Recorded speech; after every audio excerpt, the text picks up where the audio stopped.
Never before have I seen such heroism than in the breach at Corinth. Heroes were made that day, and none more glorious than ancient Galatan, bearer of the battle standard of Macragge. May his name be remembered for 1,000 times 1,000 years. Privileged was I, first to be amongst those who bore his sacred body back to Macragge, where his name honors the wall of the dead in the Temple of Correction. We shall not see his like again. Ancient Galatan served as a standard-bearer of the Ultramarines chapter during the 41st millennium.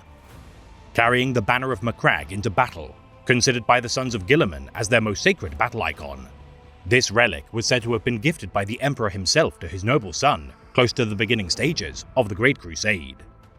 Preserved for 10 millennia, enduring trials untold laid at the feet of the 13th. At every devastating campaign waged by the chapter in Tyre, this glorious banner has been held aloft by amongst the most pious souls of Ultramarin stock. Marked with the names of all 70 chapter masters whom have assumed the command of the Ultramarines.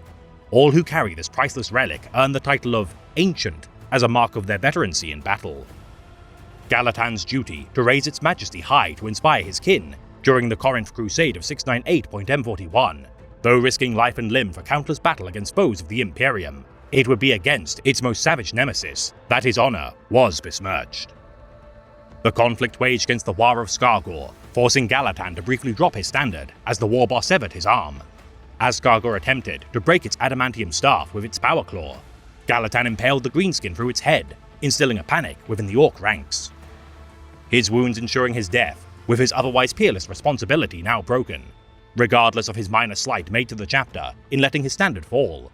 His final act would be to plant it resolute within the soil of the war zone. Commemorated within the Fortress of Hera as a statue of marble honors Galatan's deeds. To this day, the thigh bone of this heroic warrior remains within a stasis vessel of the 4th Company's battle barge, Vae Victus. The banner forbidden to be carried into battle for 2 centuries following the Battle of Macragge, waged against the tyrannic menace. Chapter Master Marneus Calgar proclaimed that only when his chapter was once more commensurate to its prior strength would the standard return to the fore. The replenishment of the elite 1st Company, the Warriors of Ultramar, hearkening the return of the banner of Macragge to the field. Ancient Helveticus would inherit the responsibility to carry it henceforth, wherein it is said he gripped its shaft so tight that upon his death it could not be pried. Succeeded once again by ancient Tortulus, who is said to carry the banner of Macragge to this day. All who are bequeathed this precious artifact look unto the legacy of Galatan in hopes of likewise proving worthy of bearing its splendor.